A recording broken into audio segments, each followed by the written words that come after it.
아주 찬양 잘 들었습니다. 우리 1년 동안 찬양하느라 애쓰셨는데 내년에도 더욱 하나님의 높으신 이름을 크게 찬양하는 우리 성가대가 되어주시기 바랍니다. 오늘 그 신요리아가 뭐예요? 신요리아? 예?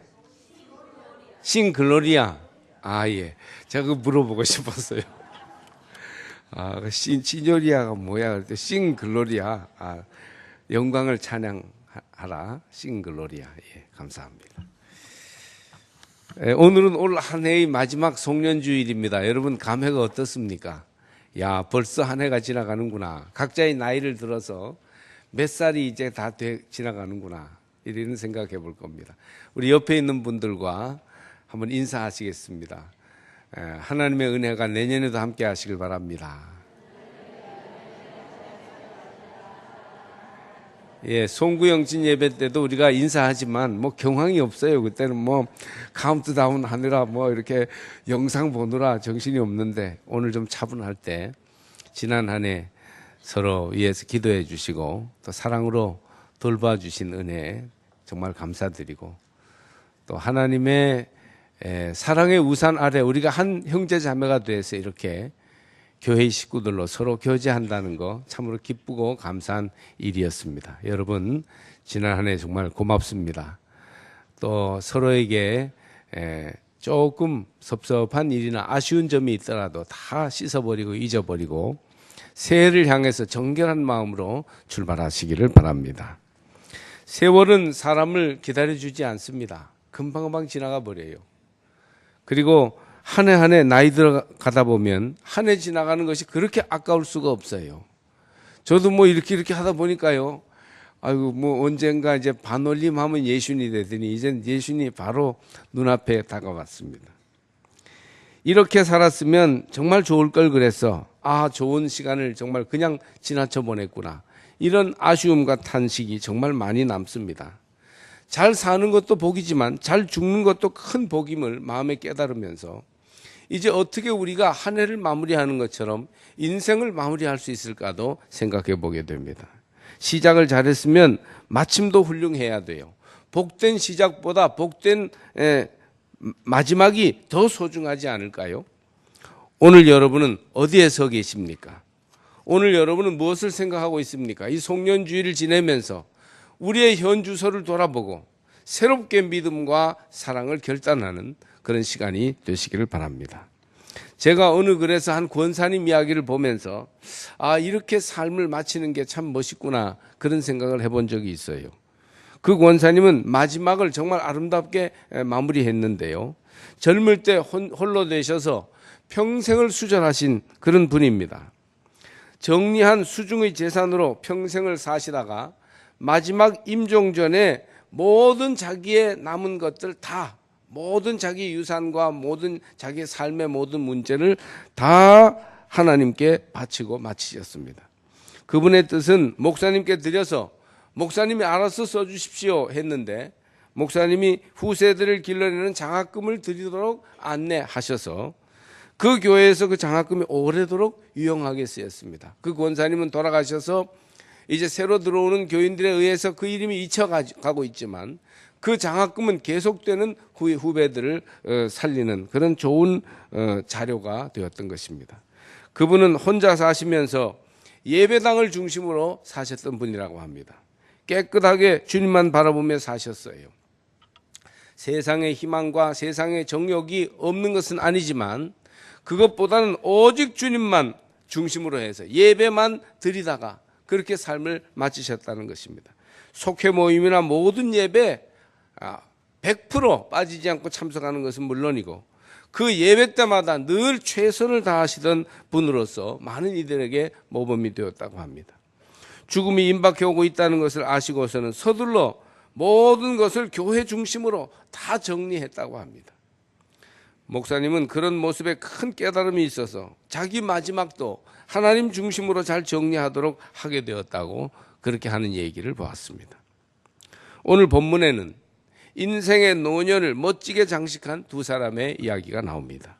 한 사람은 남자 노인 시므온이고 또 한 사람은 여자 노인 안나였습니다. 이들은 나이 많은 할아버지 할머니였어요. 본문은 아기 예수님이 엄마 품에 안겨 예루살렘 성전에 출산의 부정을 벗고 하나님께 신고하고 할례를 받으러 갔을 때에 일어난 일입니다. 난지 8일 만에 유대인들은 할례 예식을 거행했어요. 7일 동안 출산의 부정을 벗는 정결 기간이 지나고 8일째에 아기를 데려가서 할례를 받는 겁니다. 시므온과 안나 선지자는 간절한 기다림으로 예수님을 맞이하고는 감격에 겨워 찬양하며 이제 이 예수님이 고난을 받고 마음을 찌르게 될 터인데 하나님께서 이를 통해서 영광을 받으실 거라고 그렇게 하나님 뜻을 전했습니다. 아마도 시므온과 안나의 생애에 있어서 이것이 인생의 마지막이었던 것이 아닐까 생각합니다.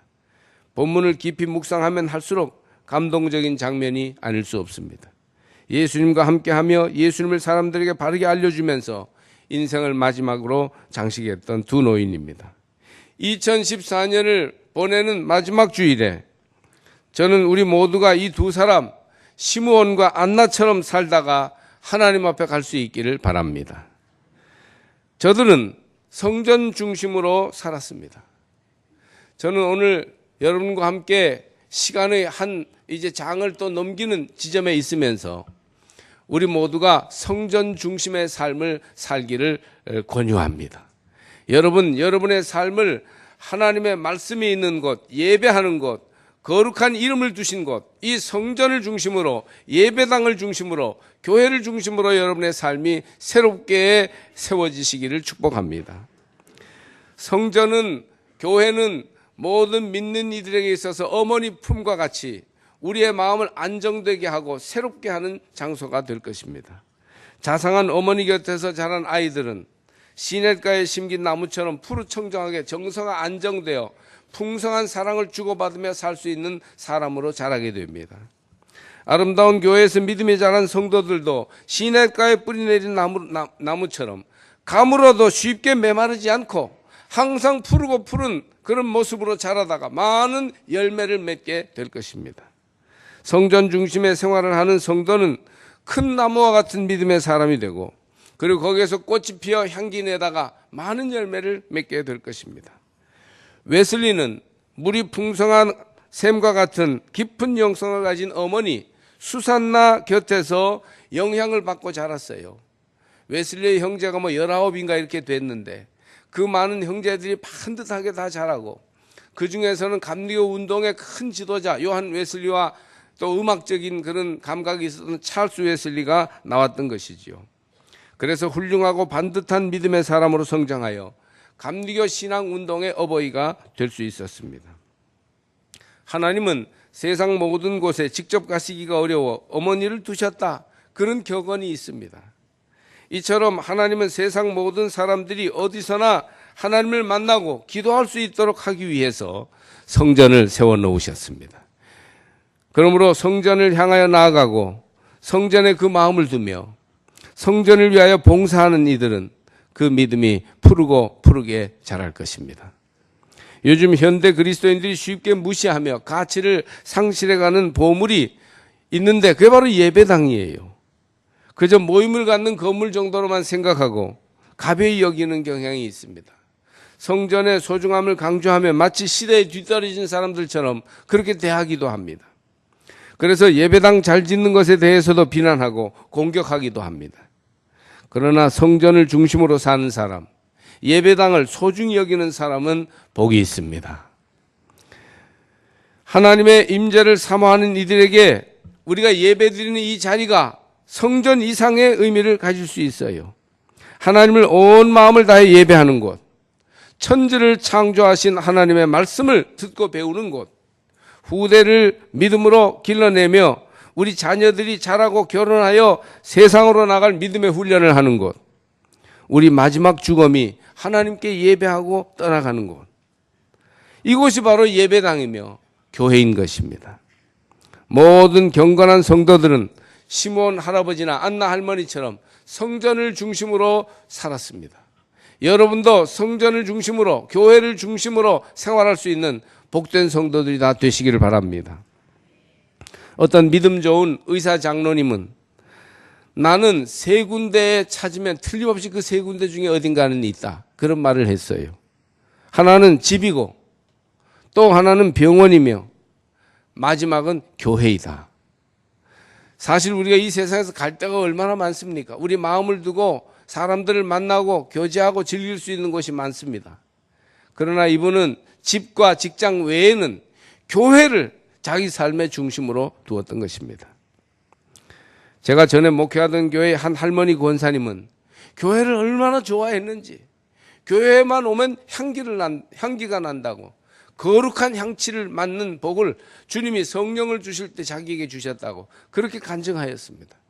그러니 그 향기를 맡기 위해서라도 교회에 자꾸 오고 싶어지는 것이죠. 또 제가 눈을 감겨드리고 장례를 치러드린 한 할머니 집사님, 개성 쪽에 고향을 두고 있는 분이 있어서, 그래서 장단이라는 곳에서 자라신 분인데, 그래서 그분 돌아가실 때 허락을 받아서 민통선 안에 들어가서 장례했던 그런 기억이 있습니다. 근데 그분은 자기 집과 교회가 좀 떨어져 있는데 아마 저 교동이나 저 성내동 너머 정도의 집이 있다고 보면 돼요. 그런데 교회 쪽을 이렇게 보면 말이죠, 빛이 교회 쪽에서 흔히 항상 난다는 거예요. 근데 그 빛이 신비로운 빛이어서 그냥 눈으로만 보이는 빛이 아니라 마음에까지 들어와서 마음이 그렇게 밝아진다고, 그런 것을 간증했던 적이 있습니다. 다 성전을 중심으로 살던 경건한 그리스도인들이었습니다. 그들의 삶이 하나님의 임재로 항상 삶의 중심을 잃지 않았는 줄 믿습니다. 그들은 자기대와 자손대 큰 복을 누린 사람들입니다. 예배당을 중심으로 사는 사람들이 술집을 중심으로 사는 사람들이나 유흥장 혹은 세상의 건물을 중심으로 사는 이들보다 훨씬 복이 있지 않겠습니까? 여러분과 여러분의 자녀들이 교회를 중심으로 살아갈 수 있기를 주님의 이름으로 축복합니다.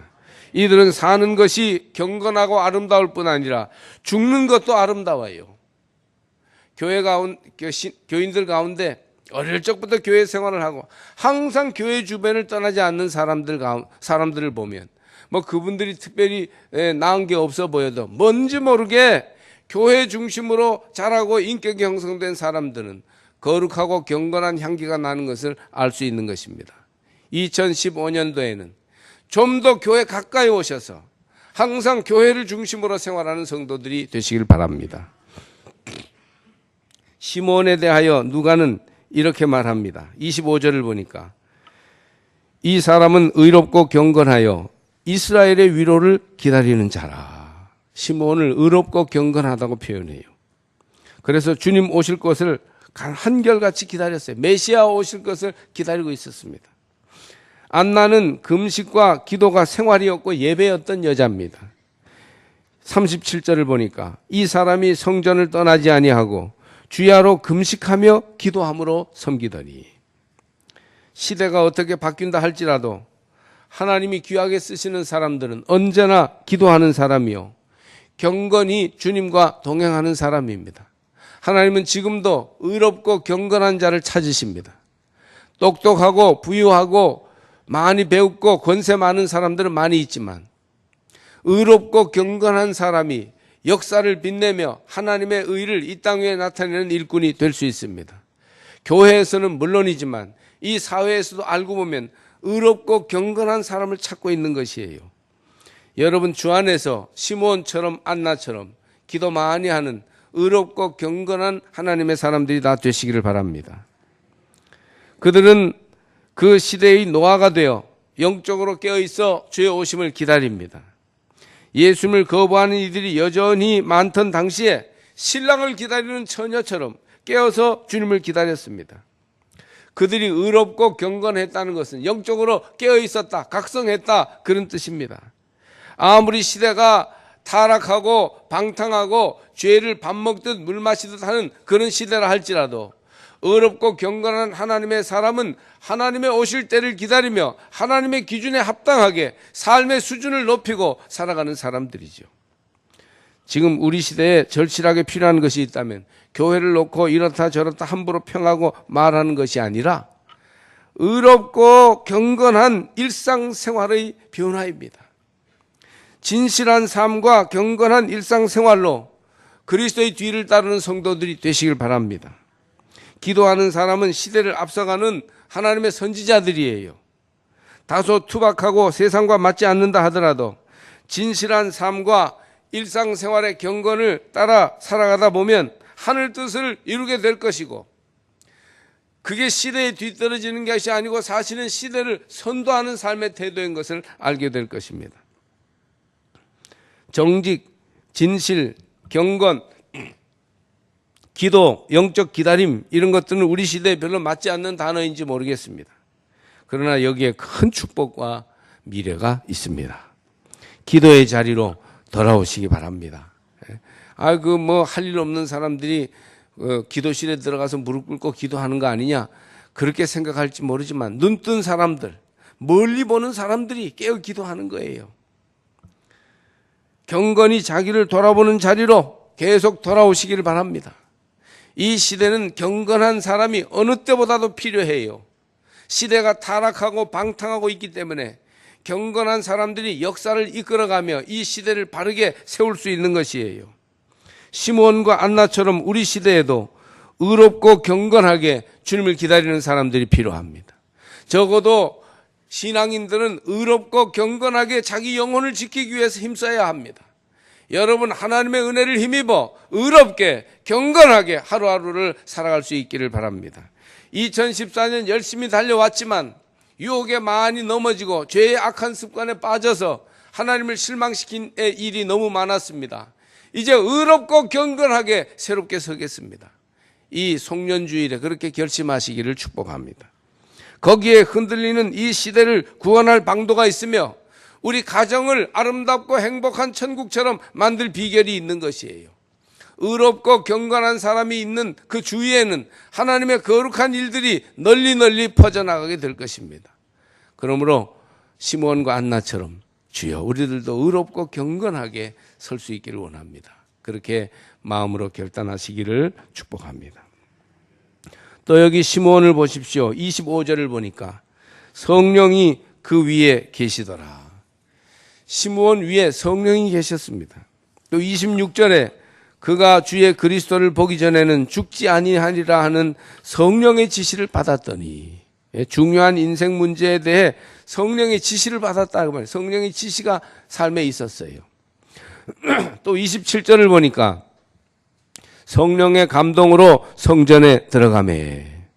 가고 오는 일상생활에도 성령의 감동이 있었습니다. 여기 지금 예수님의 탄생과 그 이후 직후에 일어난 일에 관하여 얘기하는 누가복음에 말이죠.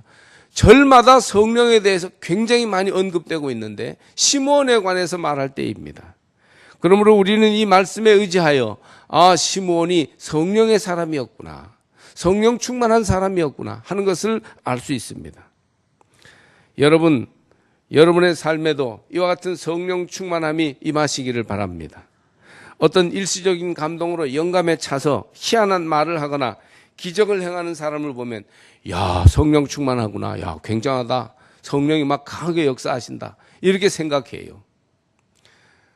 방언을 하거나 입신을 하거나 무슨 예언의 말을 하거나 종교적인 황홀경에 들어가서 종교적 엑스타시를 보이면 말이죠, 그 성령 충만하구나 이렇게 생각해요. 보통 경건하게 예배드리고 하나님의 뜻을 행하는 사람들은 성령 충만하다고 생각하지 않아요.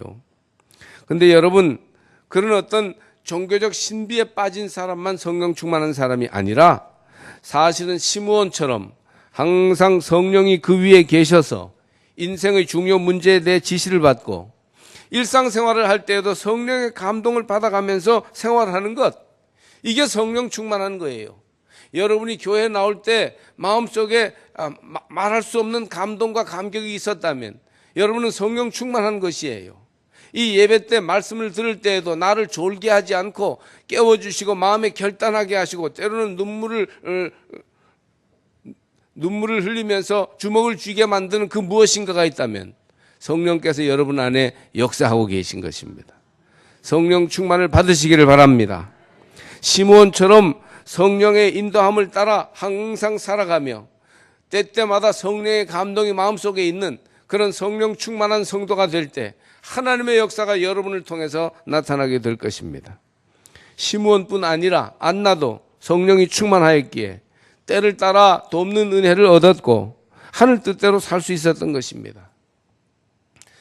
무릇 모든 성도들은 성령 충만을 사모해야 돼요. 초대교회 예루살렘 교회에 성령이 임하고 나서 교회가 이제 첫 출발을 고하고 위대한 역사를 시작할 때 그때 그들은 성령 충만을 계속 간구했어요. 가장 좋은 선물 성령 받기를 하나님께 구할 때 하나님이 예루살렘에도 성령을 부어주셨고 고넬료의 집에도 성령을 부어주셨고 또 에베소에서도 성령을 부어주셨습니다. 할렐루야.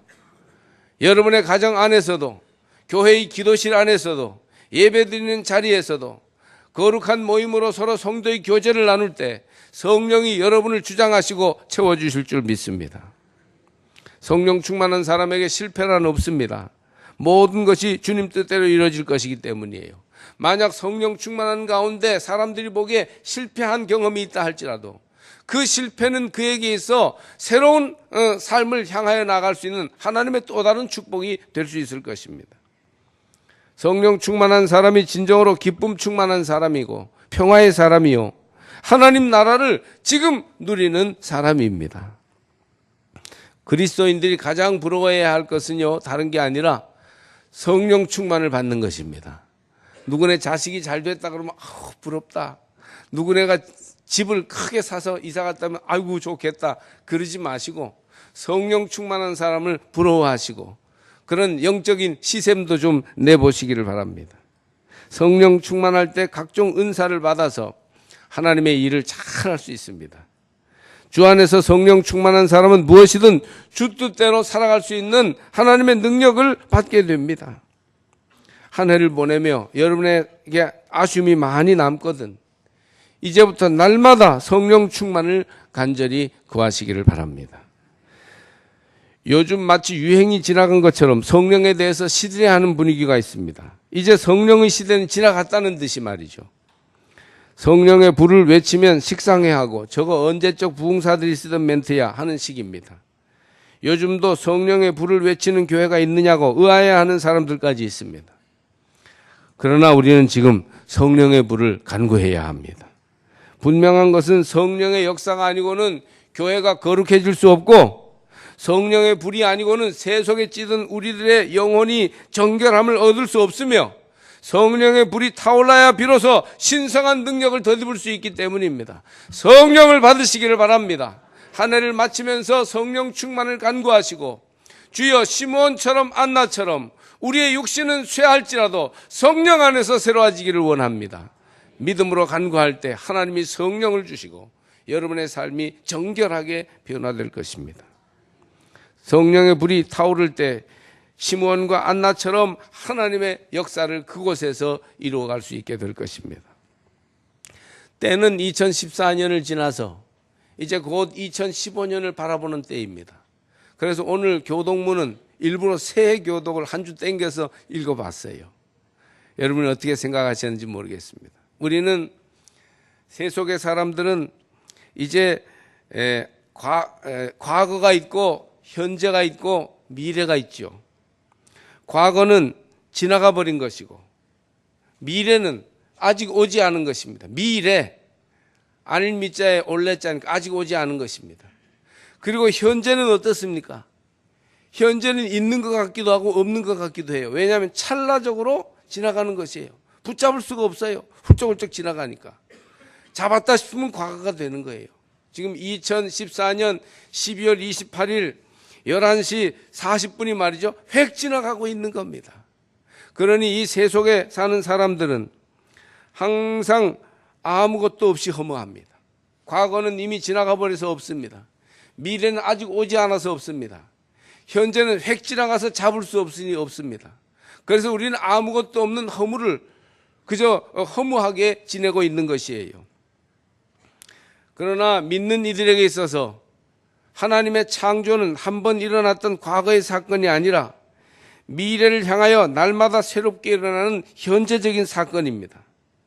그래서 믿는 사람들은 영원한 현재를 살아가는 것이에요. eternal now, 영원한 현재를 살아가는 것이에요. 그리하여 과거는 현재로 나오는 디딤돌이 됩니다. 과거가 오늘의 나를 있게 했으므로 우리는 오늘 과거를 보면서 교훈을 받고 또 과거를 추억하면서 의미를 찾습니다. 그리고 현재가 쌓이고 쌓여서 바로 미래를 이루어가는 것이에요. 그래서 현재는 과거에 잇대어 있고 미래를 향해 가는 아주 중요한 자리입니다. 이 현재가 날마다 영원한 현재가 되는 것, 창조하신 하나님의 창조가 현재에 들어와 있고 종말로 완성하실 역사의 종말의 빛과 그 계획 안에서 오늘을 새롭게 사니 오늘이 항상 새롭고 영원한 줄로 믿습니다. 그러므로 여러분, 이 영원한 현재를 보다 더 믿음으로 바르게 누리는 성도들이 되십시오. 그리스의 데살로니가 해변에는 말을 타고 동쪽을 향해 달려가는 모습의 알렉산더 대왕 동상이 있습니다. 명마인 브세파루스는 자기 그림자를 보고 놀라 날뛰는 난폭한 말이었어요. 굉장히 에너지가 많은 힘이 좋은 말인데, 그런데 자기 그림자를 보고 놀라 날뛰는 거예요. 그래서 자기 그림자를 볼 수 있는 서쪽 방향으로 브세파루스를 놓지 않고 알렉산더는 말을 타고 그림자를 볼 수 없는 동쪽을 향하여 해 뜨는 방향으로 브세파루스가 자기 그림자를 보지 못하게 달리게 했습니다. 그때부터 브세파루스는 알렉산더와 함께 동방 원정에 나서서 인도에까지 이르러 세상을 정복하는 명마가 되었다고 합니다. 그림자를 보고 놀라지 마십시오. 저물어 가는 서쪽을 보면서 낙심하지 마십시오. 이제 떠오르는 동쪽을 향하여 믿음을 가지고 성령 충만하여 나가시기를 바랍니다. 사람은 누구에게나 과거의 그림자가 있어요.